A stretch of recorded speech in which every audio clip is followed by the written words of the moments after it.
Hey everyone, and welcome back to another video. And in this video, I'm going to show you how to show the battery life percentage on your Nintendo Switch 2. Now this video is going to be particularly useful for individuals.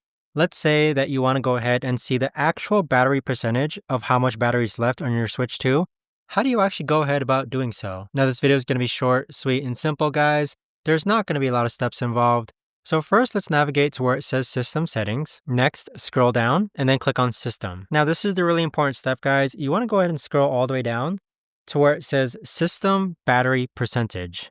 So if you go ahead and toggle this on, what that's actually going to look like is that now if we go back to our home screen, you can see that our battery life is at 85%. Now, that number is a lot more meaningful to us compared to just a battery icon. So I prefer to have it this way. But that right there is the best and easiest way that I know of to actually go ahead and show the battery life percentage on your Nintendo Switch 2.